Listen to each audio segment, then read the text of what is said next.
Il-podcast il-politiku u miġju plikom minn Brothers Wholesalers and Groceries. Qasmu ċilindri tal-gas tad-ditta Liquigas Malta. Joffru wkoll servizz ta' konsinja wara l-erba' ta' filgħaxija. 9907 71 43 jew 99 11 63 22. Għall-okkażjonijiet jew parties privati kkuntattjaw The Cavern Bar li jinsab ġewwa Triq de Brokdorf imsida. Nilqakom għal programm ieħor il-politiku. Lejla ġewwa l-istudju miegħi nilqa' l-ħabib tiegħi Jeremy Camilleri, nirringrazzjak tal-qajt l-istadina tagħna. Siedkom. Mela, ħan iddiskutu daqsxejn ix-xena politika miegħek. Min jaf kemm ħajajruk li sejjaħt li ħabib. Ma id-dibattu. Inna ħafna. Imma hemm element ta' rispett. U hekk għandha tkun id-diskussjoni, ma nistax nifhem meta jitkellem xi ħadd u minnu. Il-tidal wave ta' tajjir possibbli ma nix kapaċi niddialogaw aħna suppost. Jina u inti anki politikament opposite ends of the spectrum. Ekku. Imma nippruvaw nsibu affarijiet li Fejn naqblu xulxin imma insomma. Mela, nibdew kif tara x-xena politika bħalissa lokalment? Kellna elezzjoni ftit ilu tal-MP. Kelli nieħu ritratt illum qiegħda kif kienet 7 snin ilu.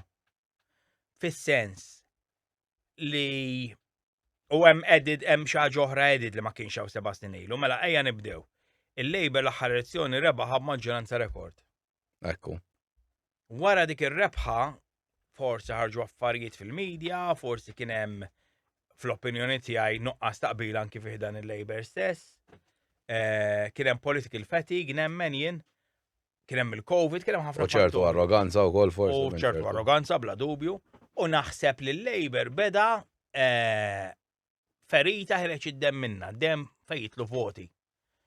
U naħseb jien l-elezzjoni tal-MPs ma kienet sorpriża għal ħafna minn nies. Għal-Labor kienet sorpriża nemmen, però l-ħafna minn nies people on the street li jisimgħu n-nies oħra kienet sorpriża. U l-Labor dik l-elezzjoni minkejja li kienet rebħa moralment kienet kaxkira. Mal-inti għandek l-ikbar maġġoranza li qatt kellek, u mbagħad f'daqqa waħda il-maġġoranza naqsitlek bin-nofs. Li kien hemm saving grace għal-Labor u dija problema reali fil-pajjiż, li l-PN minkejja li kantaw ir-rebħa u kellhom biex ikunu kuntenti li l-Labor naqqas, il-kompetitur tagħhom naqqas, m'għamlux xi żieda sostanzjali fil-voti. Għax marru fuq partiti oħrajn u.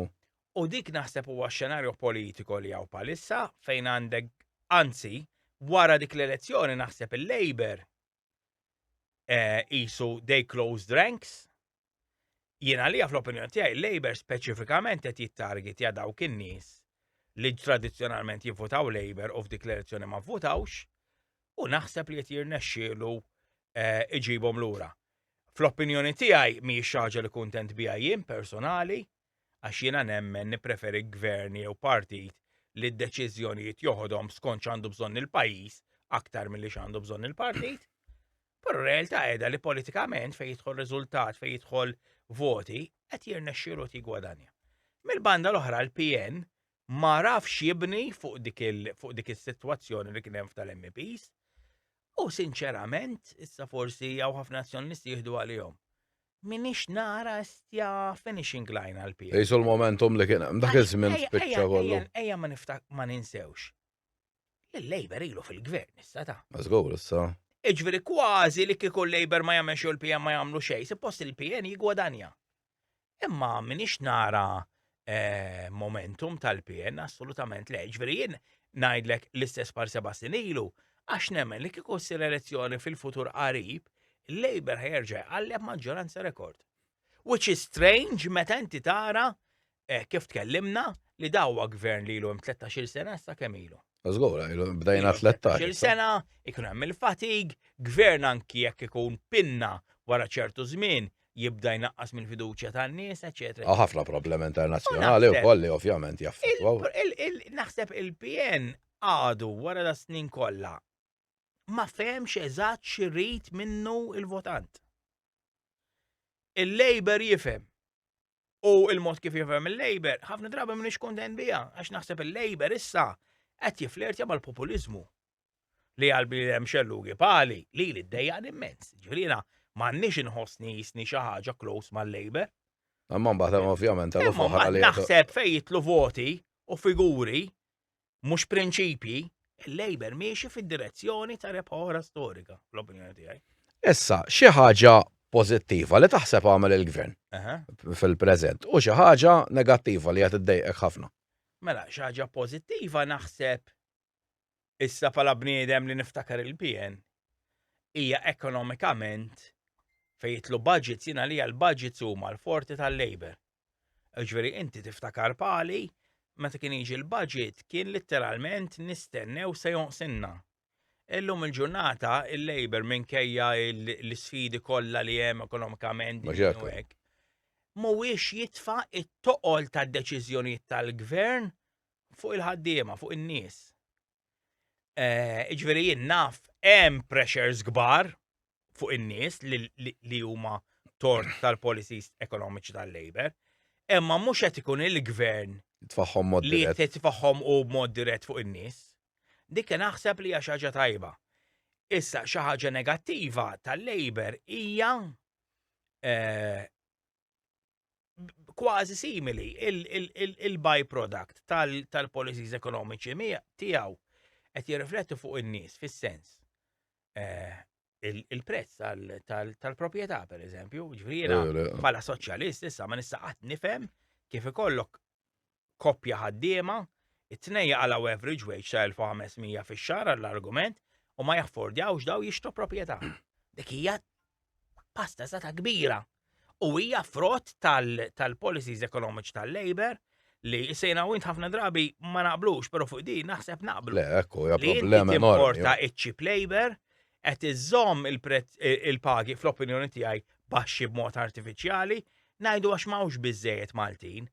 Iva, imma jekk m'hawnx biżżejjed ħaddiem Maltin, il-prinċipju ta' supply and demand aħna ngħidu Tibbilanċi jaħdaq xejn mhux. ġifieri illum il-ġurnata għax mela fi żmien nazzjonalisti meta ma kienx hawn xogħol, jien kont imur ninnegozja mal-employer. U ngħidu isma' daw kundizzjonijiet mhux tajbin.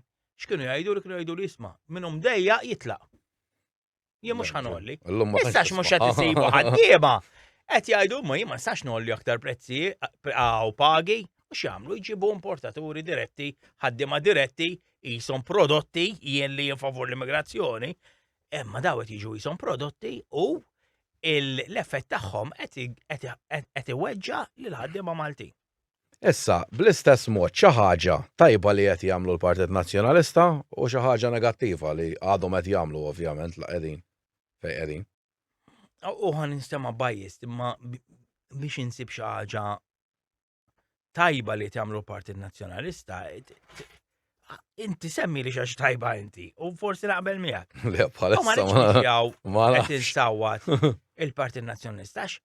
Il-Partit Nazzjonalista illum il-ġurnata lilin mill-lajta ta' aktar kontabilità u antikorruzzjoni li hija ħaġa tajba. Le, mhux hekk bla Ġifieri meta għandek partit jitkellem kontra l-korruzzjoni, hija ħaġa tajba. Però kien hemm xi servej jekk mhux sejjer żball. Il-korruzzjoni għal poplu Malti tinsab fl-aħħar tal-problemi 5%. Mela, U donnu l-partit qed jiffoka kollu fuq. jien kwalunkwe partit li jiġġieled tal-aktar trasparenza u nqas korruzzjoni qed jagħmel xi ħaġa tajba. Il-problema li għandu l-Partit Nazzjonalista li donnu di l-uniku kavallo di battalja tiegħu hija li aħna il-ġlieda ta' kontra l-korruzzjoni nesperjenzawha minn kull partit li jkun fl-oppożizzjoni. Jiġifieri, jekk aħna ngħidu il-ġlieda ħafna mill-lajtiet tal-Labor qabel it-tertix kienu mhux kontra korruzzjoni. Fimt, illum il-ġurnata hemm il-Labor fil-gvern u issa hemm in-Nazzjonisti fl-oppożizzjoni. Jgħidu kontra l-korruzzjoni. Ġifieri anke dik li qisu il-Partit Nazzjonalista qed iwiegħed xi dinja mingħajr korruzzjoni jew allegazzjonijiet ta' korruzzjoni. Mhux hekk. Fl-aħħar mill-aħħar korruzzjoni mhux tajda trid tipprova. Trid tippruvaha. Ma jtikx dik il-fiduċja. U naħseb l-ikbar problema li għandu il-Partit Nazzjonalista hi li meta jagħmel xi ħaġa u jkollu raġun fuqha u stess iwaqqagħha. Pereżempju, jien waħda mill-affarijiet li aktar iddejjaqni ukoll fil-Labor ma' dik li semmejtlek huwa l-mod kif jittakilja l-bini, l-kostruzzjoni u l-iżvilupp. Ħafna nies jgħidulek int kontra l-iżvilupp u żgur li m'iniex kontra l-iżvilupp. Prin kontra l-iżvilupp li jsir fair u sostenibbli. Hemm mbagħad anki tara l-Partit Nazzjonalista li jitkellem fuq l-iżvilupp li qed isir mill-inqas. Lew, fil-fatt tivvotaw anke ta' xambre għaw Jiġifieri ikollok dik l-iskandlu, dik il-ħniżrija ta' xambre u l-Partit Nazzjonalista jivvota lek kontra. Jew ikollok il-Partit Nazzjonalista ikun hemm il-proġett Moses insejjaħlu tad-DB. Il-Partit Nazzjonalista joħroġ f'dak iż-żmien kontra l-proġett tad-DB. Kellek is-sit tal-proġett tal-kumpanija letteralment jikxef lin-nazzjonalisti li hu jħallsilhom il-pagi. In-nazzjonalisti jiefu jitkellmu fuqha u fl-inawgurazzjoni ta' dan il-proġett imur il-kap tal-Partit Nazzjonalista. Allura kif nies pali li forsi l-Labor qed idejqhom f'dawn l-aspetti Għadmu l-naħa l-oħra. ħanħares il-Partit Nazzjonalista bħala xi alternattiva. U dik l-ikbar difett li għandu l-Partit Nazzjonalista li nobody, jien u n-nazzjonalisti stess, knows what they stand for. Issa, inti temmen li xi darba ġo dal-pajjiż qed ikun hawn it-tielet partit li jnaxxielu jagħmilha fil-Parlament. U hawn bżonnhom li jkollna vuċi oħrajn. Jien nixtieq ħafna li jkun hawn vuċi oħra. U jiena kontrarju għal ħafna jien minix wet minnaj li ngħid li l-ideoloġiji politiċi daqshekk m'għadhomx relevanti. Għax ejja ngħidu kif inhi, bħala ideoloġiji llum il-ġurnata taqta' il-liberalizmu fejn il-Labor jiġri il-qudiem il-PN. Jiena modelli ekonomiċi mhumiex differenti, m'hemmx differenzi ta' ideoloġija. Ġifieri tnej pro-EU pereżempju, u naħseb għandu jkun hemm għażliet aktar. Però irridu nammettu wkoll li s-sistema elettorali tagħna hija ggerjata biex daw qatt ma tihom nifs. Għax pereżempju jien naf jekk inti għandek dibattitu bejn il-Labor u Nazzjonalisti fil-kampanja elettorali u jdum satej, partit miż-żgħar għandu minuta biss pereżempju għall-argument. Le, mhux hekk. Ġifieri huma dejjem mhux fuq level playing field bħal exposure. Irid jaħseb letteralment għal rasu. Umbat ma ninsewx l-istazzjoni tal-partiti li għandhom vantaġġi, eċetera, li ħajjar ma tlux fihom. U għandek problema oħra li mhix is-sistema elettorali tagħna tad-distretti li tsawwat lit-tielet partit. It-tielet partit fihom infushom. Inti tara hawn ħafna issa f'daqqa waħda partiti differenti u tarhom partit tal-istess ideoloġija Maqsum minn fit-tnejn. jagħtu bejniethom. Ġifieri rajt ġiex politikanti tat-tielet partit. Tnejn irrispettom. Tnejn ideoloġikament kważi nħoss pjuttost viċin Close, at tagħhom. least close. U jagħtu bejniethom. Allura dak minn fl-aħħar mill-aħħar. Ħajgwadanjaw il-kbar. Ġejn nagħmlu mod dal-100,000 vot li hawn tanis ejja ngħidu nofshom 50,000 jgħidu aħna ħanivvotaw lit-tielet partit għall-argument. Anki hemm il-vot dak il-50,000 vot Qasam fit-wen. jitfarrak totali ju. Issa, temmen però li forsi l-liġi elettorali għandha tkun daqsxejn iktar fair. Għax kif huma magħmulin id-distretti u hekk daw ġiex partiti biex jisom. Jien totalment kontra s-sistema tad-distretti, però l-partiti mhux ħajneħħuha. U insemmilek nies, mhux jien, mhux Jeremy, xi ħadd jinnaf bħall-Professor Godfrey Pirotta li huwa expert fuq is-sistema elettorali u kelli xorti enormi li kien lecturer tiegħi.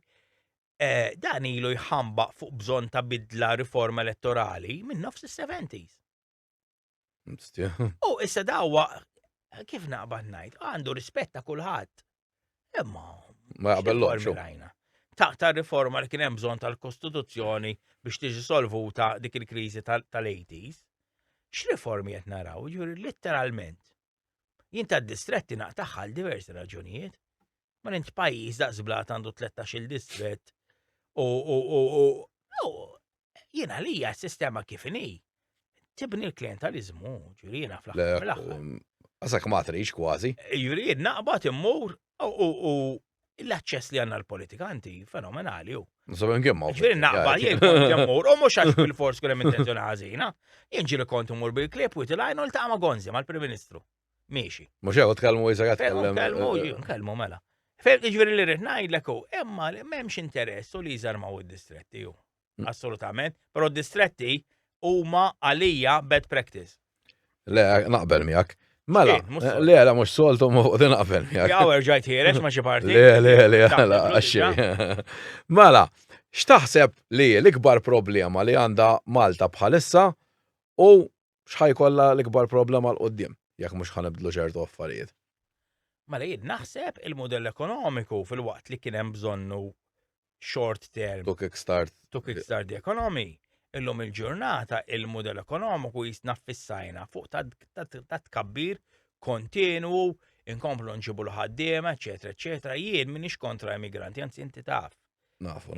Imma inti hemm libit kemm tista' tibqa' timporta għal kull jien naf. Jien noqtra ħaġdid.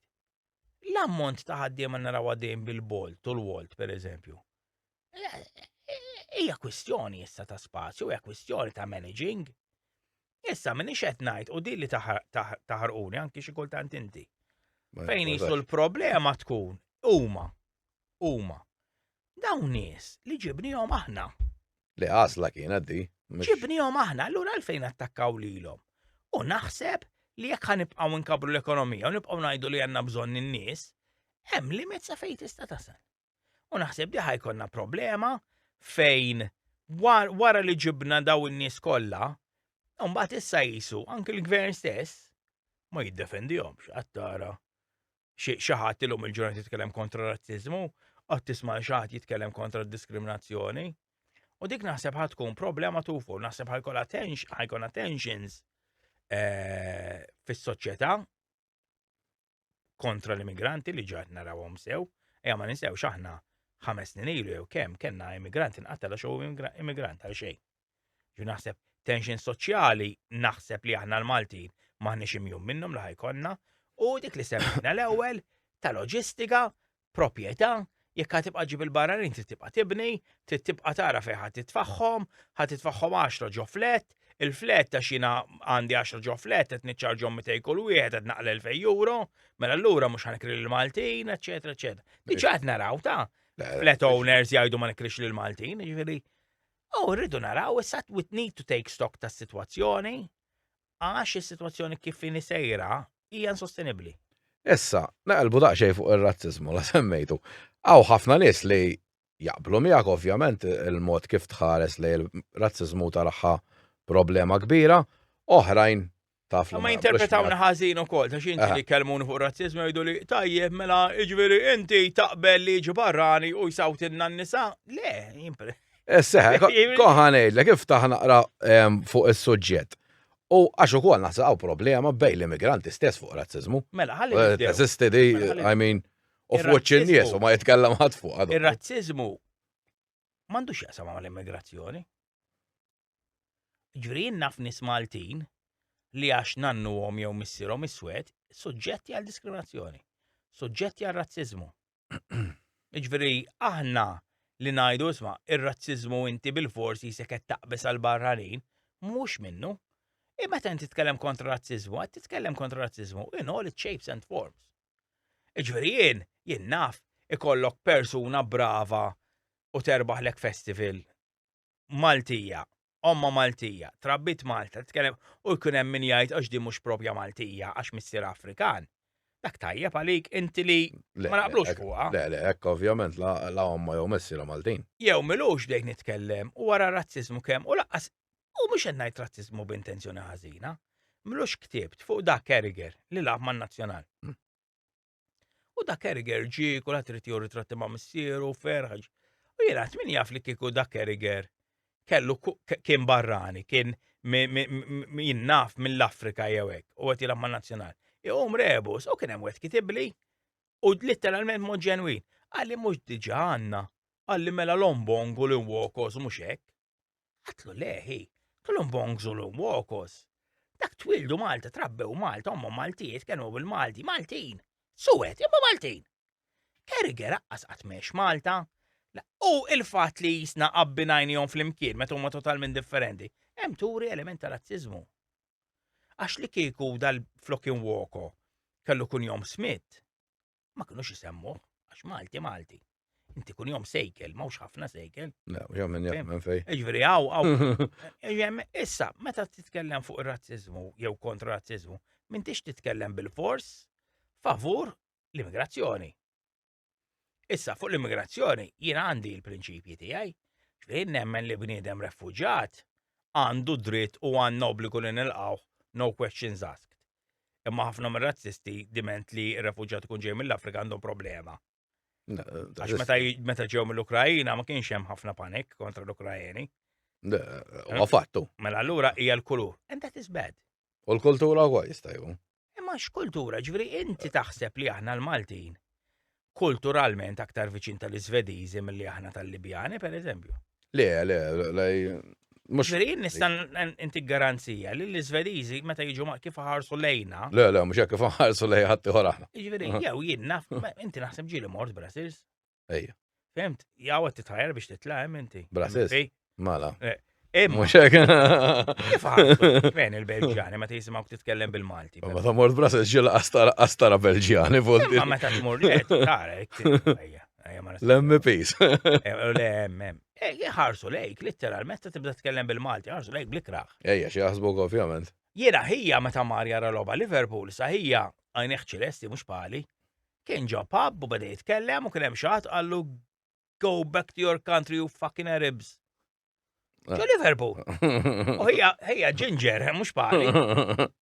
Iġveri di tal-kultura hija ħmerija. Issa jekk aħna nemnu li hawn nies il-kultura tagħhom ma tħokkx tajjeb ma tagħna, mela allura rridu naraw li daw in-nies jaċċettaw il-kultura tagħna. U sakemm il-kultura tagħhom ma tnaqqas mid-drittijiet tagħna, naċċettawha wkoll. Ma ħansemmilek eżempju, jien qatt ma naqbel li jiġi xi ħadd mis-Saudi Arabja ma jiġux apposta. Ma ħansemmi pajjiż ma jiġix. Is-Saudi Arabja u jiġu hawnhekk u jistennew li jekk mara taqliba lir-raġel twal bil-frosta? No way. Jew li mara ma tistax issuq? Fehim, dawk ma naċċettahomx għax dawk imorru kontra d-drittijiet tagħna. Però jiġu Filippini hawn. U għax għandhom data differenti jiċċelebraw il-festa tagħhom. U joħorġu fit-toroq kif nagħmlu aħna jiċċelebraw. Dik ma rex teddida lina. Imma ara n-nies hemm barra meta joħorġu dal-Filippini jiċċelebraw. Tara l-kummenti da jisom meta naqsunna xi dritt. Jew meta tiltaqa' ma' xi ħadd. Ma jista' jkun frustrazzjoni tan-nies għax hawn ħafna issa. U ħafna. Ġifieri inti qed tgħid li qabel ma kienx hawn razziżmu. Ġifieri fl-80s. Kien hawn ma forsi qed tinbidel ukoll. Fl-80s ir-razziżmu xxiftja. Fl-80s kien hawn razziżmu kontra l-Arab. Tiftakarhom tal-ħabbażis u panik. Meta bnew żgħir ħarruba. Kien hemm jien niftakru r-razziżmu. Nċieħu. Imma jien meta ġejt mill-Ingilterra, ġejt mill-Ingilterra u kont nitkellem bl-Ingliż. Lalla men. Letteralment idawruni t-teachers skola biex joqogħdu jismgħu t-teachers l-oħra nitkellmu jiggustawna. Ġifieri hemm element ta' razziżmu. U jekk lil mir-razziżmu il-mod kif inħarsu l-isfel lejn ċertu nies, konna nagħmluh mal-Maltin stess. Ġifieri jien trabbejt raħal ġdid meta ġejna mill-Ingilterra, imma jien kont nara diskriminazzjoni kontra n-nies tal-Kottonera, pereżempju. Imma dik għax kien hemm xi biża ta' xi għalfejn konna ħarsu l-isfel lejn nies tal-Kottonera. Għax mhux English speaking, go probably. Kottoner probably hemm aktar English speaking. Ejja, imma dik il-perception. Jew għax ma rridx naqleb minn fuq ir-razziżmu, imma bażikament ir-razziżmu li inti tobod jew tibża minn persuna għax jidher differenti minnek m'hemmx loġika warajha. Però mbagħad il-fatt li inti tkun kontra razziżmu u favur li ma jkunx hemm diskriminazzjoni kontra l-immigranti, ma jfissirx li inti pro-immigration, pereżempju, kontinwament. Taf xi ngħidlek.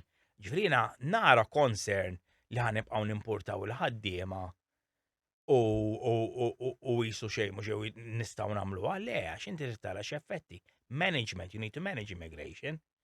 Hemm mbagħad li aħna l-Maltin noffendu lil dak il-ħaddim tal-Bolt.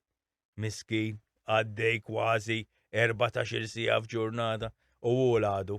Mhux min qed iġibu u għadu. Dak ma tarix naqra ridikola Amerika. Le, ovvjament, oċi biex jaħdem u imma ovvjament. Imma l-enni sigar għax ovvjament qed jaħlu iktar fit-traffiku, jaqalak minn ġewwa u ġieli tkun ħadd tajru.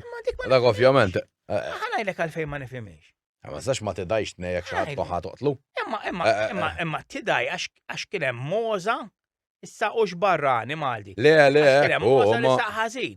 Imma mhux tajt toffendih għax taħseb li saq ħażin għax barrani. Le, U aħna- u barrani. Aħna ħanitkell, imma Le, u aħna ovvjament mux tajba. jaħlu l-barranin kollha. Aħna l-Maltejn jien nagħmel imħatra l kulħadd. Imorru il-fgura. Il-fgura, Zabba Road, Main Road. L-uniku triqisa Main Road li tagħti għas-South. Morru s-sibt fil-ħodu taraw karozzi double parking fil-Main Road, jgħallu l-Main Road, kulħadd jixtri l-passetti. Ovvjament maħnix. Però ma tek għaddi motor tal-Bolt jagħmel xi ħażina, kollha ħażina.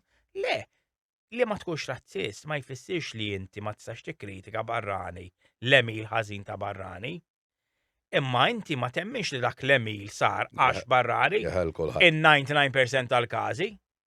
Dik l-argument kollu, x'fih komplikat. Issa, il-Prim Ministru għadu kif tkellem f'daw il-jem li għaddew. Fej qal li drittijiet tal-bniedem kif nafuhom iridu jinbidlu għax daw ġraw ħafna minnhom wara World War II ċ-ċirkostanzi tad-dinja nbidlu minn dak iż-żmien. Ma għaskinaw immigrazzjoni. Xiftit jowis. Issa, ħafna mill-medja kritikatu, però naħseb il-maġġoranza tan-nies kulħadd qallu proset, speċi da argument minnhom għalhekk allura xi ħadd jagħmel crime serju ġo pajjiż. M'għandniex dritt nibgħatuh lura mingħajr problemi mal-qrati. U anke wkoll semma il-każ li kien hemm tal-Italja ta' Meloni li di ftemet mal-Albanija li tajjeb ngħidu da mhux pajjiż li hemm xi gwerra hekk u l-qorti wkoll waqfitha milli da. X'taħseb għandhom jinbidlu ċertu affarijiet? Mela jien ġieli ktibt, jien nemmen pereżempju jekk bniedem tajnih refuġju u għamel a violent crime, jien nemmen li jek nistgħu niddeportaw, ħana niddeportaw. Jien fl-aħħar mill-aħħar jien nemmen fir-rule of law u nemmen li min ngħidu bniedem refuġġat li ġijaw jew li ħarab minn xi ħaġa qed intuh rigal li huwa obbligu li dduhulu imma għandu jiġi apprezzat. Ġifieri meta nisma' xi ħadd xi migrant li għamel xi reat kriminali nirrabja immens. Ma jeħlux l-immigranti kollha. Le, ma xkonx jagħmel u għax parkja ħażin. Ġifieri naf jien li għandek persuna li qiegħed hawnhekk immigrant u xeba jagħmel violent crime u crime wara crime joħroġ bil-bejl. Mhux hekk. Redikola. Imma allura se ngħidu il-bejl mhux human right issa u nneħħu dik ukoll. Għax da m'għandux jaqsam issa sa ġejja li għal Prim Ministru, imma ġifieri inti l-innoċenza sakemm tiġi provat hija dritt le. Imma l-bejl ma jistax ikun fil-filmat jibqa' anke l-Malti. Dak mhux għax hemm xi humor għax inti l-bejl jekk inti ksirtu, mela allura ksirti kondizzjonijiet jista' jsommok arrestat. Imma l-fatt li aħna l-qorti tagħna tagħti bejl wara bejl wara bejl wara bejl, mhix kwistjoni x'obbligata tagħmel hekk, għax il-qorti tażel li tagħmel hekk. Issa fejn tidħol l-argument tal-Prim Ministru, jien kif qed ngħid, jien naqbel li persuna li ma ħaqqux għażil jien għandi dritt ngħidlu inti mhux postok hawn. Għandi dritt le. Kull pajjiż għandu. Imma li qed jgħid il-Prim Ministru li nirrevedu l-human rights assolutament ma naqbilx magħha. Ma jista' jkun użat kelma forsi mhux fuq. Mela inti tista' qatt tirrevedi human right. Human right tista' tirrevedih. Fejn iżid affarijiet li ma kinux u jiġu human right. Imma mhux int li għandek dritt human right isimha miegħu u tnaqsu. X'qed ngħidu? Ġifieri għada jekk xi ħadd jgħid isma' jiena id-dritt jidir human right ta' id-dritt li bniedem jaderixxa r-reliġjon partikolari. It is a human right. Issa jekk jiġi xi ħadd jiena agħti u nibda ngħid jiena ir-reliġjon għalija hija ħsara ta' ħsara s-soċjetà mela allura ma jibqax human right. Ħanamlu l-argument biex inneħħu r-reliġjon minn human right. Għax il-konsegwenzi ta' dak il-human right xi kultant iddejjana, mhux dejjem. U ħanibdew naqru mill-human rights, dak l-argument. Amma ma taħsibx li qed ikun hawn abbużi kbar, speċi kif semmejt l-ewwel inti kriminali. Mhux abbuż, hemm każ il-qorti fuq deportation ta' xi grupp ta' nies. Fuq xi ħaġa hekk u l-Prim Ministru semmiha. Albaniżi. Le, mhux fuq l-Albaniżi, hemm xi każ Malta. U hemm każ il-qorti. Jew nemmnu fil-qrati jew le. Issa li ngħidu li aħna rridu innaqru l-human rights fuq dal-biċċa. Għax li inna dil-biċċa tiddejjaqna ma naqblux magħha. Ma b'tfejħa jaf. Jesta jkun forsi rridu nagħlqu l-loopholes li hemm. Jew l-inventaw l-avukati il-loopholes. Mhux li se tirrevedi l-human rights. Tirrevedi l-human rights. X'qed ngħidu, jiġifieri illum il-ġurnata dak li hu human right jista' għadha ma jkunx. Għax meta ngħidu rridu naraw il-human rights għax inkitbu żmien ieħor, eċetera, eċetera, hekk qed ngħidu li llum għandek human right u għadek ma jkollokx. Mhux hekk. Le, Issa fuq il-liġi kif qed tinterpreta il-human rights, nistgħu niddiskutu fuq li xi kultant ikun hemm min b'mod qarriqi juża l-human rights biex jaqbeż ġo toqob jista' jkun niddiskutuha, mhux qed ngħid li se jista' jkun niddiskutuha. Imma li Prim Ministru ta' pajjiż jgħid isma' hemm bżonn nirvedu l-human rights għax dak sar żmien ieħor u llum jaf m'għadhomx l-istess. Għax saru wara l-gwerra, qatt ma kien hawn problema ta' immigrazzjoni. Daqs wara l-gwerra, mhux billi ngħidu, illum hawn problema kbira. Wara l-gwerra kien hawn tinsiex ta' mill-Eastern European countries, l-istess kien hemm l-Ungerija. Le, li tajt isma' jiena rrid insolvi problema. Anzi, mhux irrid insolvi problema, jien li ngħid li l-human rights huma problema, assolutament 100% kontrija. Issa, inti sa fejna fjena kont favur il-positive discrimination. U għadni fċertu osma. Għadek u jenna għatem lok eżempju għal-kwoti tan-nisa u daw l-affarijiet. Mela, jien positive discrimination pjuttost favorija għax esperjenzajt il-ħażin ta' meta ma jkunx hemm. Ġifieri ma skont union id-diskriminazzjoni rajt anki fl-ingaġġ ġifieri naf żgur kien hemm kumpanija li iddiskriminat kontra persuna li kien the most qualified u ma impjegatux għax qalet għadu żgħir pereżempju, taħseb li fair dik? Li jiddependi xorx kien. He was the most positive, kellu esperjenza wkoll, ġu mhux ma kellux esperjenza. Imma qalu għadu żgħir, ġu diskriminat fuq l-età tiegħu. Jien ma naqbilx magħha. U inti għalhekk tagħmel intervju biex tara bniedem suitable jew le. Mhux hekk le. Jew jien kelli naf żgur li kien hemm nies li marru għall-intervju u bdew saqsuhom, pereżempju, ħafna għax kienu minn Bormla pereżempju. Bdew saqsuhom lura Bormla, jiġifieri letteralment jew nisa imorru għall-intervju u di komuni ħafna. And jekk issaqsi n-nisa barra ħafna jgħidulek li esperjenzaw. Imorru għall-interview tfal, tfal, jew tix tiżewweġ. Mela allura hemmhekk biex ma jkunx hemm dal-abbuż. Jiena iva hemmhekk nagħmel guidelines ta' positive discrimination li dejjaqni jien ħa nammettija u naħseb ikun żbaljat għax kont favorija il-positive discrimination li kien hemm fis-sistema elettorali biex jiggwadanjaw in-nisa, il-kandidati nisa.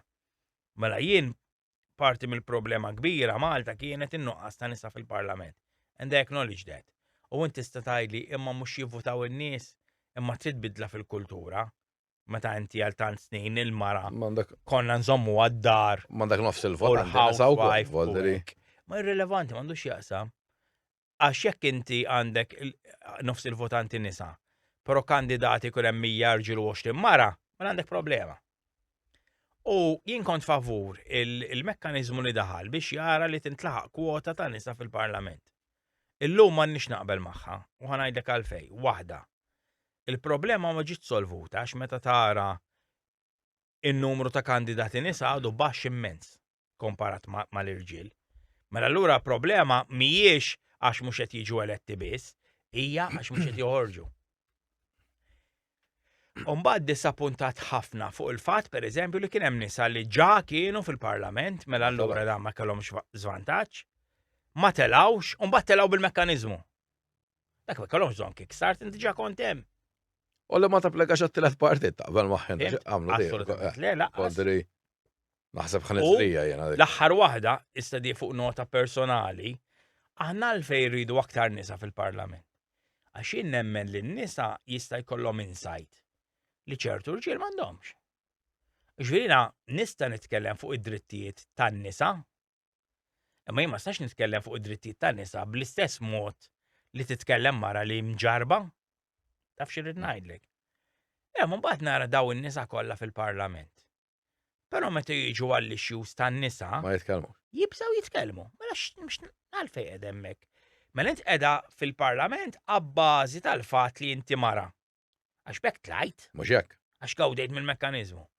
Però fuq issues bħall-abort, per eżempju, ma jitkellmux il-Parlament, ma jqajmux il-Parlament.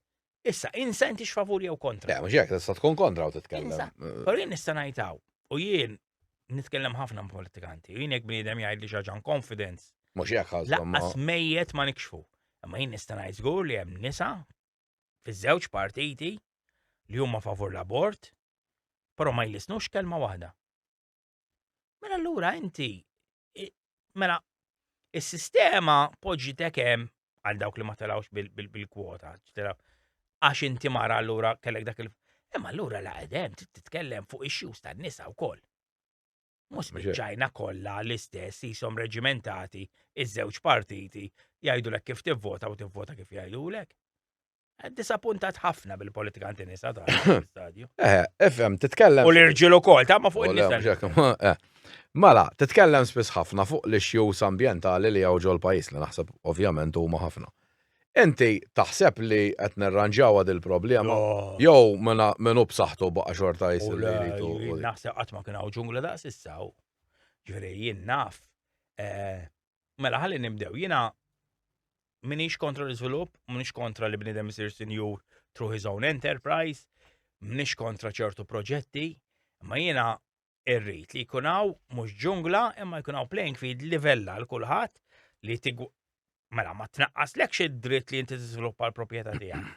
Però fl-istess ħin l-iżvilupp tiegħek ma jistax ikun ta' detriment għall-komunità. U jien naħseb li di assolutament ksirnija totali, ġifieri inti jekk trid kellem Minista Pembroke fuq il-proġett li jkun tad-DB li ħajjifqa' kull mem, ħajkisser kull mem, u nista' nsimlek diversi proġetti oħra li huma tal-ġen, pereżempju ta' Forti Xambre. Li ħanżarmaw barracks ta' żmien l-Ingliżi l-lum storiċi, il-niżrija ta' Xambre saret fin-90s. U mhux hekk. Tefgħu xi design flat, qas toħlomha, ħanerġa' ngħidha ħajfu man-nies. Tefgħu design flat jew kemm ġo fortizza storika tal-privat il-flats. U il-Labor kien għamel kampanja kbira fi żmien sant kontra din niżrija. Illum fast forward, illum għandna żewġ partiti qed jaqblu li jkun hemm tkabbir u li jiżarmaw barracks u jimbnew x'imkien ieħor u qed jaqblu żewġ partiti. Allura intat li tara żvilupp tara xi ħaġa aħjar fej. Jien ngħidlek pereżempju jien naf jien kont wieħed minn dawk. Qatt ma kont attivist ħin kollu pal-graffiti, imma kien hemm ċertu proġetti li ħassejt li kelli nopponi. Pereżempju naf l-iżvilupp tal-witt tal-Karkara fiż-nazzjonalisti. Il-proġett ta' Zonqor pereżempju li mbagħad il-gvern tagħna raġun. U l-aħħar waħda kienet di l-niżrija makabra ta' Villa Rosa. Li Villa Rosa li żvilupp proposti imur kontra local plans. Issa Majta jinġi li tkellimt f'meetings. Jien naf meta ma sarx il-proġett tal-Marina ta' Marsa Scala, jien tkellimt f'meeting tal-Partit Laburista fejn nirringrazzja lill-Gvern and I meant it talli sema l-karba tan-nies. Imma waqt li jien kontent nopponi dak li żvilupp u kont nitkellem mal-politikant, il-politikant kien jgħid u l-Gvern ġie li qala pubblikament bil-Prim Ministru b'kollox. Isma' dahem il-local plans. Dik il-ħniżrija li sar ta' żmien Gonzi, ħniżrija kbira, dahem il-local plans hi. Aħna hemm il-local plans li ħallew in-nazzjonalisti, daw ma tistax tibdilhom issa. Għax jekk tibdilhom itellawk il-qorti u l-pajjiż jeħelmu l-tikbar, irridu ngħixu bihom. Mela allura meta konna nitkellmu kontra xi żvilupp li ħajsir skont il-local plan, kienu jużaw dal-argument. Issa għax hemm daw ta' Villa Rosa għamilhom u rridu jagħmlu dak il-ħniżrija kontra l-local plan, mhux skont il-local plan, joħroġ dak il-politikant, jidir li anke il-Prim Ministru, fejn jgħid imma wasal iż-żmien li naraw il-local plan, nirreveduha, xi ġifieri. Skont għal-min. Ma kif jaqbel lilek. Imbagħad jiġik xi ħadd ikollu għalqa imur biex jibni kamra. ċint, jew ġiebja, u ma jħallikx. U fl-aħħar mill-aħħar, fil-waqt li il-negozjant għandu dritt jagħmel proġetti biex jaqla l-flus.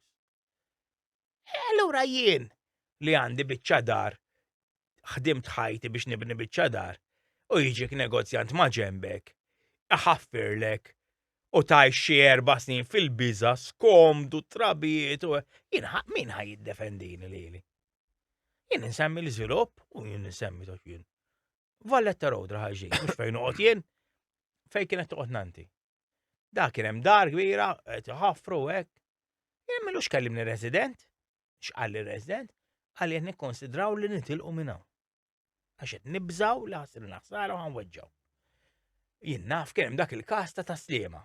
Qed iħaffer U taqbulu u d-dar. taqblu d-dar u tara l-ħaddin jittawal. Illalla, u bat jiġi l-iżviluppatu jgħid għax meta nbena dal-flet liħor daħal f'biċċa minn tiegħi lura ma konniex nafu. Illalla men. U tista' tgħid isma' għax kulħadd irid joqgħod komdu u qed tesaġeraw. Mietu n-nies ta' ġo darhom. Mietu n-nies ġo darhom ma għamlu xejn ħażin ġo darhom għax ta' ma ġembhom ġiet nejek u cowboy allegatament għax probabli għadhom il-qorti. U għaddaru mitu n-nis ġo djaru, ġo salo ġo aktar post safe li jistaw joqodu, issa di n-nisem barra. Da memx right wing, Mux jek li, U left wing, ta' tkunx tkun. u Labour, u nazjonalist, anki nisem barra li forsi mandomx grazzja miegħi, jew mal-mod kif naħseb. Fair enough, maħsbu naqra intkom. Kif tibqaw tiddefendu l-dal-ħnieżer? Ma taħsbux fl-interess tagħkom. Għaxħadda ħajja fikun. Li taf tkun ġo darek illum.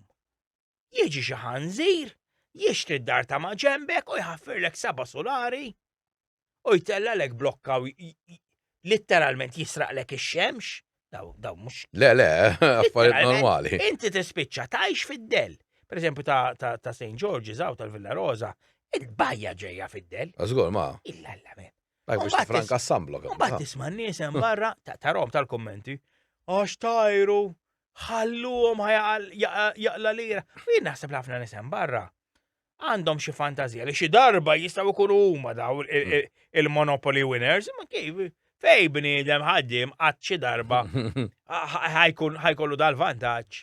Mbagħad l-istess nies ta' jmorru biex jibnu kamra fuq il-bejt u jġennuhom ostja. Mela.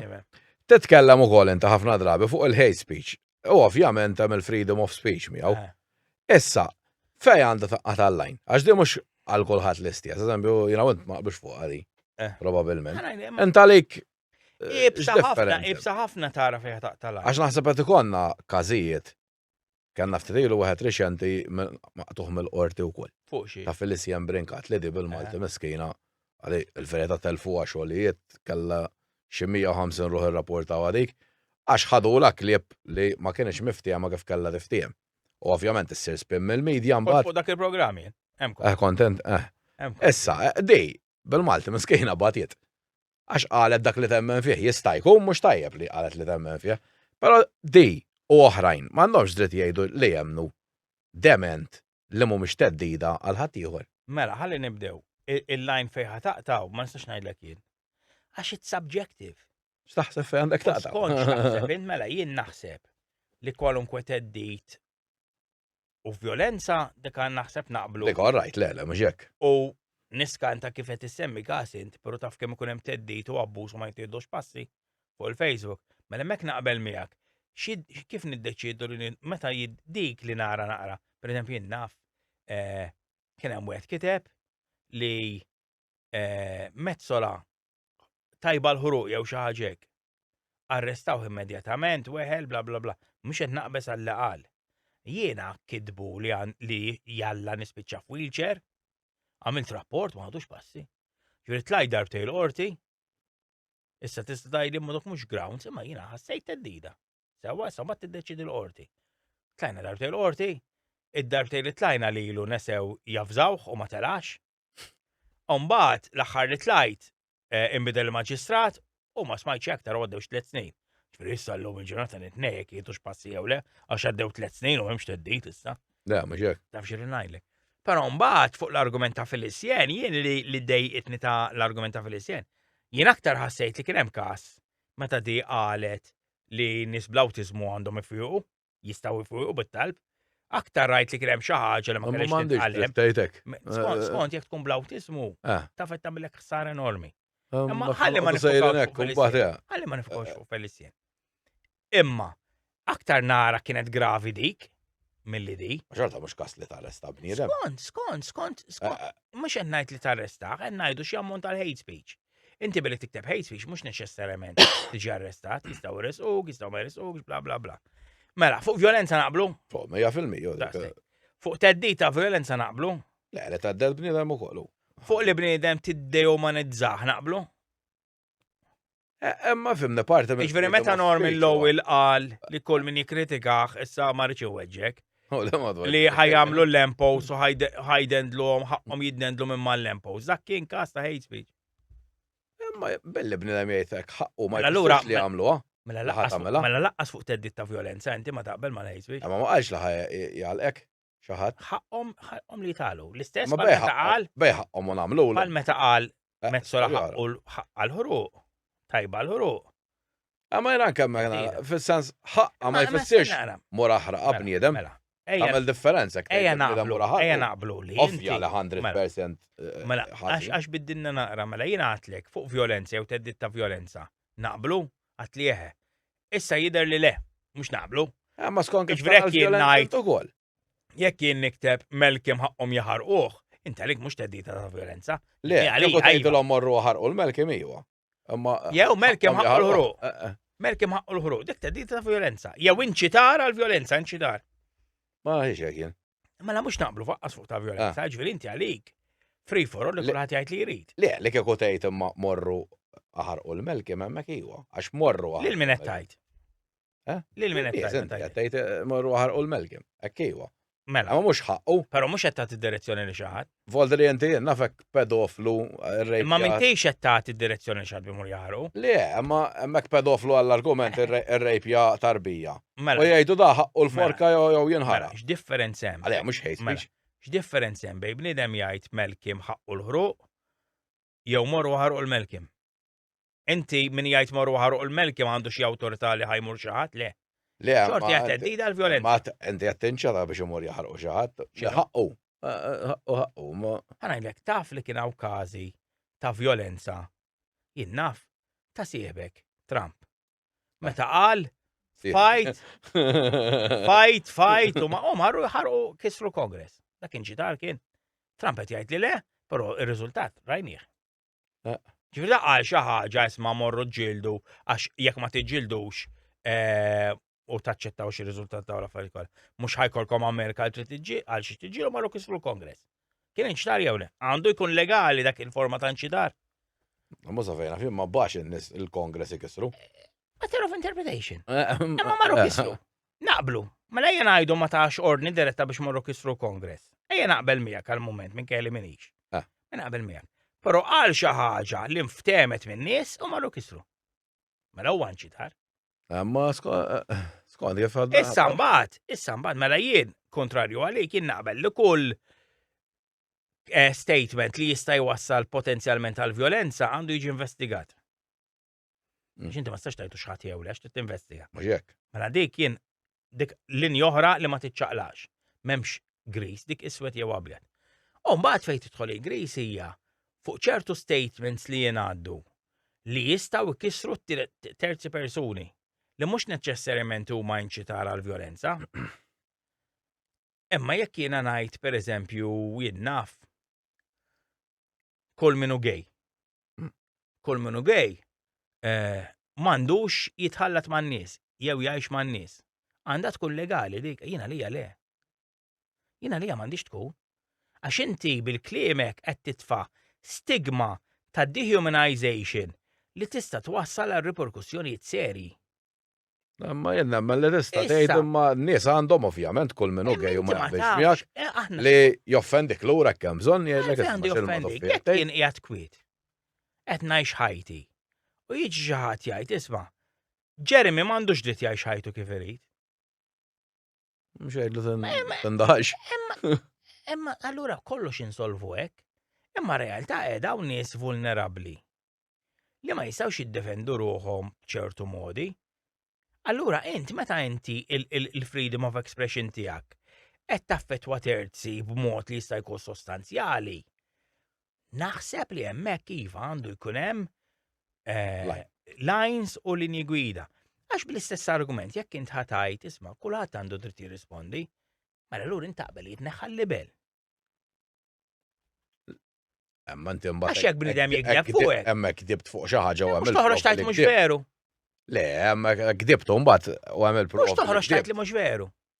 Mela inti hekk tajt li gej Armin imxajtan mhux tikdeb qiegħed. Armin Posedu mhux tikdeb qiegħed. Ejwa, ma mhux opinjoni tiegħu. Li kien hate speech pereżempju. Meta l-assist l-aħdar Marja jgħid isma' aħjar tkun imxajtan possedut minn tkun gej. U naqatet hate speech naqbel ma' dik is-sentenza tru appell. Sewa. Issa bl-istess argument tiegħek fejn tajt hemm isma' jien għalfejn ħan illimita il-xismu il-freedom of expression. Inti m'għandekx li twieġeb. Bl-argument tiegħek laqqas il-libel ma taqbel miegħu int. Għax jien jekk nikdeb fuqek għandek dritt tirabattini. Ħana rabattek żgur, imma mbagħad ovvjament hekk tgħid jiena mort nistgħu ma sraċ. Għalfejn jekk inti Għandi dritt. jekk inti tajt li mhux veru, għalfejn għandi dritt infittxek. Insomma, ma naqblux. Le ma jekk inti tajt li mhux veru. Irrispondejt int. Inti fuq l-oħrajn mhux hekk għatlet li mhux twieġbu. Inti weġibtu bniedem gideb fuqek, weġibtu. Imma le, inti stess temmen li l-liġi għandha tipproteġik minn dik il-gidba. U inti għandek dritt fittixni għall-libel. Għax gdibt fuq. Mela inti. Iva. Imma mhux kliem għad fuqek. Qed tifhmu l-argumenti għek. Taqbilx mej, ma tifhmu l-argumenti. Le, nifhmu ma naqblux. Mela, inti wkoll jekk mhux sejjer żball, inti m'intix li kontra, eżempju, persuna taqbad bid-droga l-użu tagħha di għandha tmur il-ħabs jew hekk, però tidher concerned ħafna li hawn problema enormi bl-użu tal-kokaina u drogi oħra u dawet joħolqu numru kbir ta' inċidenti ta' traffiku ġieli qatlu nisa mill-partners tagħhom. Concerned ħafna iva. X'inhi l-opinjoni tiegħek? Għax jisek jien naqbel miegħek taw kollu m'għandhomx jieħlu voldi li dik, però naħseb m'hawnx sikkatura biżejjed imbagħad li tipo jekk inti qiegħed daħna bid-droga ma tistax issuq karozza. Insa l-argument ta' x'nemmen jien jew le fuq l-użu ta' droga. Insa li jiena nemmen li jiena fil-kwitt ta' daru sakemm ma naffettwax il-ħadd ieħor. Jien nemmen bniedem għandu dritt sakemm ma jaffettwax fuq ix-xogħol, sakemm ma jaffettwax is-soċjetà, għandu dritt jikkonsma ġoddar. Imma li ddejjaqni jien li Malta ġiet legalizzata l-cannabis għall-użu ġodjar. Imma dik il-liġi. U kulħadd ibejja barra. Allura jien jekk jien għandi liġi u kulħadd qed jiksirha u ħadd ma jagħmel xejn kontra dawk li qed jiksruha. X'inhu l-iskop tal-liġi? U min jiddeċiedi li liġi tinkiser u ninjorawha u l-oħra li ma ninjorawhiex. Għalfejn aħna ninfurzaw liġi u mbagħad ninjoraw liġi oħra. Da dik kera, li skont jisu il-coke sa fejn naf jien ma ġiex legalizzata. U żgur kulħadd. Ngħid lil kulħadd morru fejn tridu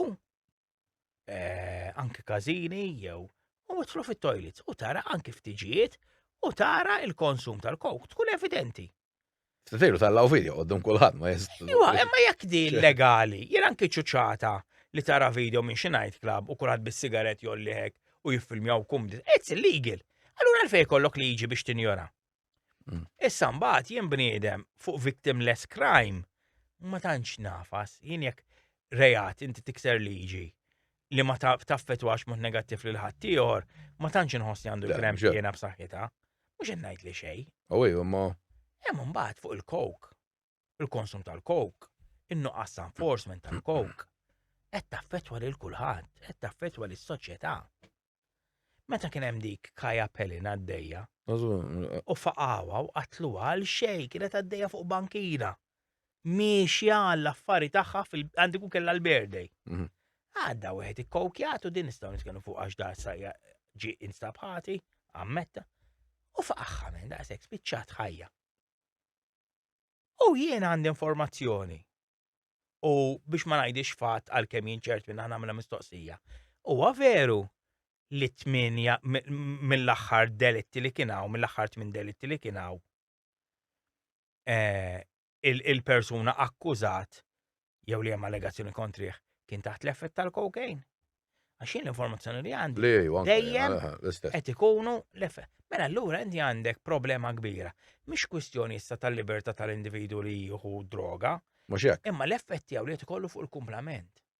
Ta' nies innoċenti. U hemmhekk pasta żada kbira li m'hawnx enforcement, ġifieri. U ħadd ma jitkellem fuq għadi. Jekk kien hemm mur gabbana wara nofsinhar. ħabib tiegħi kellimni minux mal-gabbana fej il-baħar bit-tfali ħatur nofsinhar. Bit-tifla minn għandha 6 snin. U kulħadd jikkokja men. In broad daylight barra. Għalli l-alla ġerben, għalli għaskon nafsa nagħmel bit-tifla u telaq l-emda. Iġveri da, in broad daylight kulħadd qed jara, kulħadd jaf. Però l-pulizija ma jafux Alla jbierek, jew ma jmorrux. Mela l-ura jtini x'nifhem li m'hemmx interess li jagħmlu enforcement fuq hekk. Ma jista' Għax jkun. kieku jridu jaqbdu daw il-postijiet. Le, jarrestaw kulħadd kieku jridu. Però jien nagħmel garanzja li kulħadd li il-maġġor assoluta tal-postijiet ta' divertiment ikun hemm konsum open. Le, ma jmen naħseb minn tajċej. Ta' barra minn. Allura concern. Il-fatt li jien libertarian fej jidħol l-użu personali ma jfissirx li jiena mbagħad naċċetta li l-użu tiegħek jew l-għażliet tiegħek qed jispiċċaw iweġġaw l-ħadd ieħor. Mala, ftetilu kanna l-elezzjonijiet. U l-gvern qed jabdiga, l-istat qed jabdiga ma' responsabilità. Isu kulħadd għax ftit tisma' jitkellmu la l-oppożizzjoni la l-Knisja. Ma l-oppożizzjoni tibża titkellem għax jgħidu inti konservattiva. Ma mhux il-fatt dik rule of law li jekk hemm liġi tiġi enforced. Mhux hekk. Mala, ftetilu kanna l-elezzjonijiet ġewwa l-Amerika, int ovvjament ma ħadx pjaċir li rebaħ Trump. Jaf ħadd ma jaf. Mela, għalfej taħseb li dan fl-aħħar mill-aħħar rebaħ u dal-bniedem kollox ħażin għandu fil-fema tiegħek. Mela, ħansemmu xi ħaġa li hija tajba minn kelli ma naqbel xejn u ma nemmix l-iskopu ġenwin. U ma naqbel xaqqas mal-pożizzjoni tiegħu. Però l-insistenza tiegħu li trid tinstab soluzzjoni kemm jista' jkun għall-gwerra tal-Ukrajina jew le.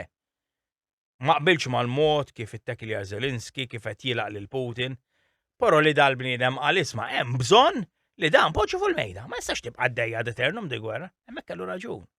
U wara li tkellem u issa kulħadd qed jitkellem fuq kif ħajwaffqu l-gwerra, għax ma tkellimniex fuq kif ħanwaffqu l-gwerra sena ilu, jew sena u nofs ilu. Il-mod kif irid iwaqqafha hu li ċedi l-Ukrajna ċedi kollox u li kambat ma naqbilx miegħu, però li tella is-ceasefire fuq l-aġenda teknikament ma kienx hemm bżonn jiġi Trump misnajna li bdejna. Le, mhux hemm dik. X'għandu tajjeb ukoll il-mod kif irnexxielu jibni image ta' persuna li xtaqu l-Amerikani. Iġveri da, irrit l-image tal-hard working American family u hekk meta hu totalment il-kontra da. Iġveri da għandu ma nafx kemm il-każ ta' sexual abuse. Ma nafx kemm għandu każ għandu ħafna każi kriminali da kontri. Da fil-waqt qed jafżal l-Amerikani li jridu jagħmlu gwerra kontra l-immigranti illegali għax huma kollha jieħdu l-koku hekk. Da 3 ilu fil-White House kellu persuna Irlandiż li instab ħati f'qorti ċivili li stupra waħda u stess ammetta li meta ġaralat kien ħaxaba kok. U da fil-White House għaddej Conor McGregor kisu miftuq dejjem u għaddej fil-White House janna il-Trump u Iġveri anki hemmhekk tara kemm irnexxihom però irnexxielu jikkonvinċi n-nies.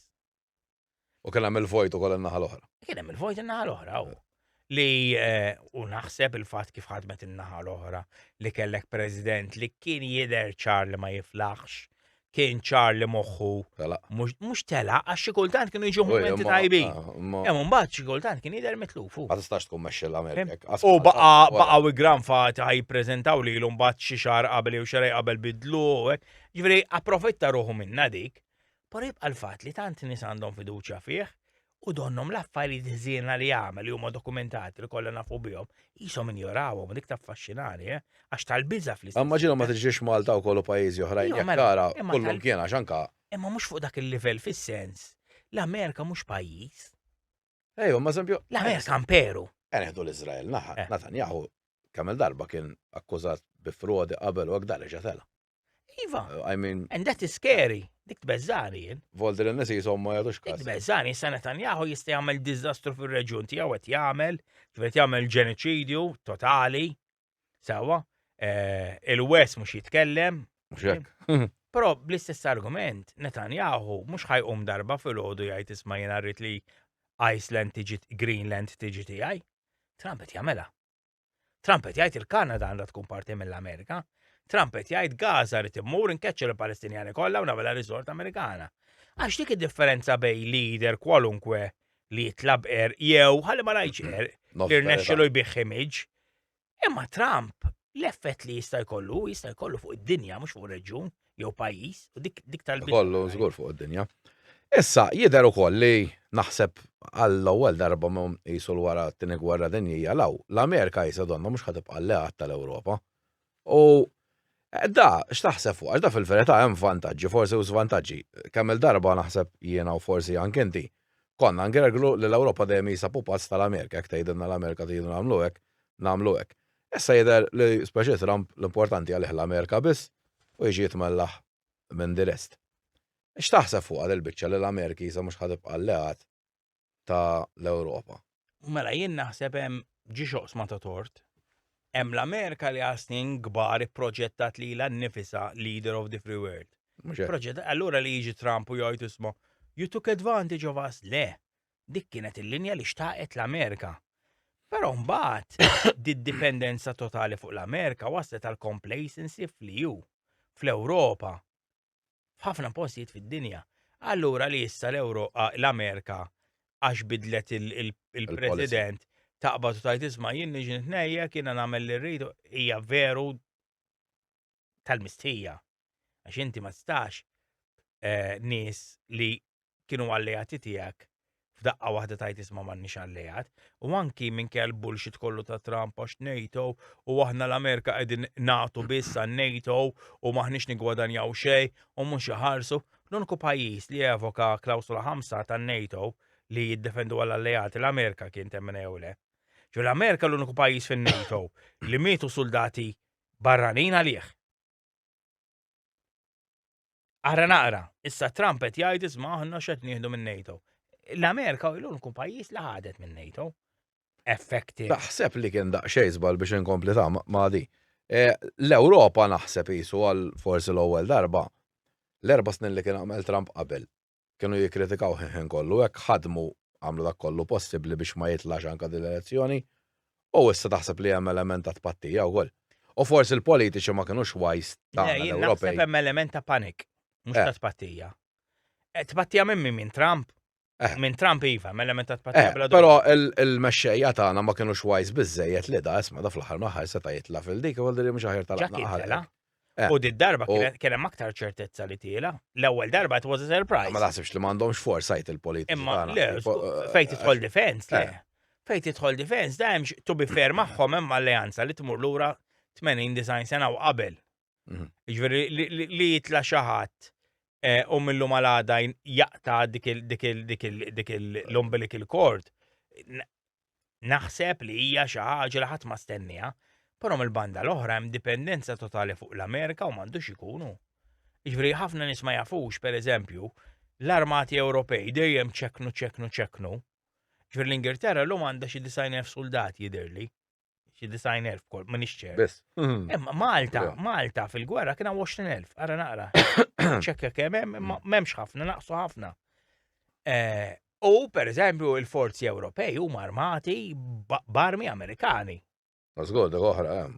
Li ma jafux in-nies hemm ċertu armi Amerikani, pereżempju ajruplani. Jekk ma waqfuhom huma ma jaħdmux. Jistgħu jitfulek switch. Jiġifieri da hemm ċertu ajruplani biex jitilgħu training mission, jiġifieri titira bit-training, l-istat irid literalment jitlob kod kuljum lill-Gvern Amerikan, lill-Armata Amerikan u jtuwielu. U mingħajr dal-kod l-ajruplan ma Jisek bil-password. Jiġifieri hekk għall-argument jiftehmu għada Trump u Putin għall-argument ħanivvintaw ħanesaġera li r-Russja tieħu l-Polonja ħanivvintaw nesaġera. U l-Amerika U l-Ewropa jgħidu li aħna m'għandhomx biex jiġġieldu. Ara naqra tax dipendenza di. Mhux hekk lelek, ma kienx hemm forsa jtu. Issa l-Ewropa ħarġet forsi slogan kien ħażin kif intuża li nagħmlu Rearm Europe. U ovvjament ġew investiti 800 biljun. Reċentament ukoll f'daw l-aħħar sigħat qalu li aħjar in-nies jibdew ikunu informati kif jista' jkollna kits ta' 72 hours f'każ li taqqa la gwerra u hekk. Oħrajn qed jargumentaw l-ispeċi jisma' flus biex ninvestu fl-armamenti jew. U mbagħad di l-Ewropa stess tgħidin nisma' sussidju fuq id-dawn neħħuh. In-nies ħadd tgħidhom fl-aħħar mill-aħħar in-nies ta' triq. Ma jridux joqogħdu jiċċaħdu huma mill-affarijiet ta' kuljum. Imma ismani għadek aqqas taf kif tista' tiċċaħħad mill-affarijiet ta' kuljum f'ġurnata, ġifieri naħseb Le, diku, L-Ukren li kienu fuq il-border ma' Russja, ġurnata daw spiċċaw fi gwerra. Ġveri, illum il-ġurnata, jekk għall-argument Putin nixru joħoda l-Ukrajna, ejja nissoponu ta' ġveri, għax ma naħsibx li jista l-lum il-ġurnata. Inti Pollak fil-li komdu fil-li għandek stat aggressur mal-borders tijak. Muxek, ġveri kienem Pollak miet għax waqt mis-sera tal-Ukrajna waqt ġol Polonja waqt litu. Ġveri inti għatma tista tajt isma relax u għatma ħajġri xej. U għawna bina mal jattint fuq innuqqas ta' foresight. Għax jissem paniku. Issa bir-rijal, monna bżon nibnu l-armati, kieku l-armati nżammew b'mod gradwali effettivi, kieku memx dal-paniku kollu, però mbagħad li ngħidu isma' dawn, allura mhux aħjar nofqhom fil-mediċini, dak ma nifhmux dak l-argument. U ngħidlek għalfejn kollox bżonn jus, inkluż tiddefendi ruħek. Jiġifieri jiena id-dar tiegħi. L-aktar ħaġa importanti naħseb għalek il-friġġ. Żgur. Ma bibta barra għamilt. Infatti, mhux bibta barra. U naħseb qabel ma ġibt il-friġġ, għamilt il-bib ta' barra. Mhux tfajt il-friġġ u ħallejt bla bib ta' barra. U naħseb dak is-sitwazzjoni li qegħdin fiha. Jiġifieri inti hemm ħafna affarijiet li huma essenzjali, però jekk m'intix kapaċi mqar tiddefendi t-territorju tiegħek jekk tiġi attakkat, allura għandek problema.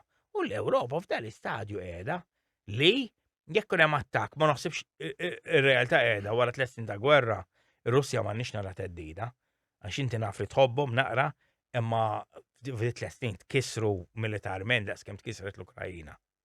Jiġifieri inti għandek invażjoni li kellha ddum 15, 3 snin gwerra u l-gains li għamlu r-Russi mhumiex spettakolari.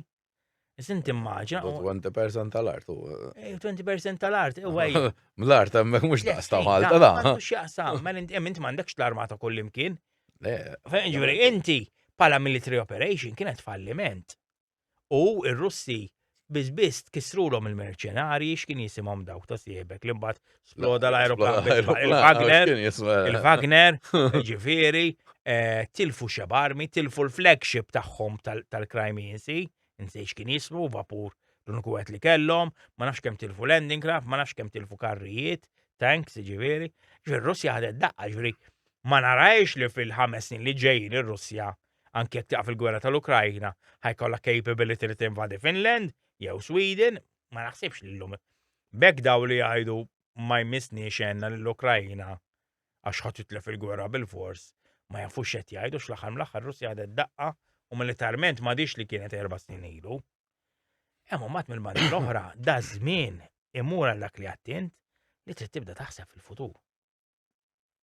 U aħna ma nafux se jiġri fil-futur. Allura inti li jkollok standing army. Kapaċi tiddefendi mhux tinvadi. X'fiha ħażin? Mhux loġika. Le, sakemm tiddefendi le, ma nafx naf daħħom li mbagħad. Ħanajdlek, għax mbagħad joqgħdu jsemmu n-neutralità bla bla bla. Mintoff, l-arkitett ta' neutralità Malta naqblu? Għamel trattat ta' difiża ma' l-Italja. Ġur ma għax jgħid isma' neutralità waħda biżejjed. Difiża kbira mill-Italja ma insomma. Għax jgħid xorta aħjar minn tagħna. Imma Mintoff ma għax jgħid isma' aħna neutralità biżejjed jekk neutrali qatt ma ħajattakkanat. Mintoff qal għandna neutralità biex aħna qatt ma nidru bħala teddida l xi ħadd. Però mbagħad jekk jattakkawna aħna mmorru għand ħaddieħor biex jaqbeż għalina. U naħseb l-Ewropa trid taħdem fuq defense force iwa u li tkun b'saħħitha. Issa, tara li hemm double standards kbar fl-Ewropa, eżempju kif jitkellmu kif jaġixxu kontra Russja u kontra Iżrael. 100%. Iżrael sta jagħmlu li jridu. Nista' ngħidlek iva mill-ewwel. Jien pereżempju jiena naqqas mill-kredibilità tal-Ewropa argument. U naħseb ħafna nies li qed jattakkaw mela jien totalment favur l-Ewropa l-istem tal-Ewropa fuq l-Ukrajina. Jien totalment favur u naqbel ħafna ma' Mezzola fuq il-pożizzjoni li ħadet fuq l-Ukrajina. Però mbagħad ma nistax nifhem kif nara intervista minn Andrew Azzopardi ta' Mezzola u Andrew Azzopardi baqa' jsaqsija biex tgħid li qed jiġri f'Gaza huwa ġenoċidju u tibqa' tirrifjuta li tajda jew kważi tagħtix tifhem li din il-gwerra bdiet fis-7 Ottubru meta attakkaw il-Ħamas l-Iżrael. Hemm double standards, u ġifieri inti llum bħalissa f'Gaza għandek litteralment armata tibbombardja kontinwament, tagħmel war crimes taw dokumentati ta' mhux ngħidhom jien. u dawk anzi nibqgħu ngħidu favur min qed jagħmel il-war crimes. Dan Netanyahu hemm xaba pajjiżi ma jistax imur jiġi arrestat ta' ġifieri. Hekk suppostu. Fhem ġifieri ara naqra. Però mbagħad mela Netanyahu jista', però Putin ma jistax imbagħad. U hemm tidħol jiena li qed naħat l-ebda wieħed ma jista'. Ma tkun konsistenti hu. Ġifieri jiena niddeċidi x'inhu tajjeb u ħażin skont min jagħmlu, Jew le, jaqbellek. skont l-attu. Ġifieri dik ajju hemm ipokrizija kbira u nies li forsi l-iskopijiet tagħhom mhumiex biex jgħidu fuq il-konsistenza, imma li huma pro Putin pereżempju, qed jattakkaw lill-Ewropa fuq daw l-ipokrizija u fuq dik biss naqbel magħhom hu iva. Issa, l-aħħar domanda, Fadal. l-aħħar waħda. Eh. X'taħseb għandu jsir biex Malta fl-aħħar mill-aħħar tkun pajjiż aħjar mill-li qiegħda llum? Sempliċi ħafna. Irridu nieħdu ritratt mela minn fejn tlaqna dal-gvern. Għanni minn dal-gvern. Għandu minn dak Tlaqna minn ekonomija kienet staġnata, kien hemm problemi ekonomiċi, però ma kienx pajjiż diżastru laqqas li ma ngħidux. le ma Kien hemm problemi serji ekonomiċi, imma issa wara 13-il sena kien hemm żvilupp ekonomiku enormi, ħadd ma basru, issa rridu nieħdu ritratt tal-sitwazzjoni u rridu naraw li dak l-iżvilupp ekonomiku fil-verità jissarraf fi kwalità ta' ħajja aħjar. Għax jienx nitnejjek u xala bibi li noqogħdu ngħidu għax il-GDP kemm qed kibret. jikber. U mbagħad jien għandi koppja għadhom jiżżewġu u ma jistgħux jixtru post.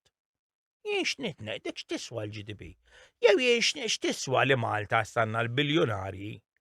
U mbagħad għandna nies qed jittalbu fit-toroq. Maltin ta' Le, qed tiġri. jew nies Maltin jgħixu ġo garax. Qed ngħid Maltin għax hemm nitkellmu fuq l-ekonomija għal Maltin, għax jiena laqqas barrani m'għandu jgħix ġo garax u żgur li le. Imma jienx nitnejjek li Malta għandna 7 biljonarji pereżempju. Ma nafx kemm, m'għamlux ħarġi statistika li Malta u ħafna miljonari. Le, bla dubju. U rridu naraw li da il-progress ekonomiku issa ma jintużax biex tkompli tiżdied il-gap bejn iż-żgħir u l-kbir. U palissa kif sejrin l-affarijiet, il-gap bejn iż-żgħir u l-kbir qed tisplodi mhux billi jgħidu, mhux billi ngħidu għax gvern soċjalista u gvern laburista.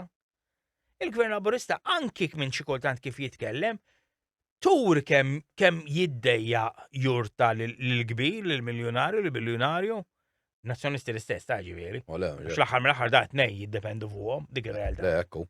Mejja issa ħalli ma nsawwaċ il-gvern wis. Ejja ngħidu isma' għamiltu suċċess, għaw ekonomija b'saħħitha, l-effetti tagħha issa se jkunu l-effetti ta' suċċessi se jkunu. U palissa l-effetti ta' suċċessi mhumiex jaħassu biżejjed.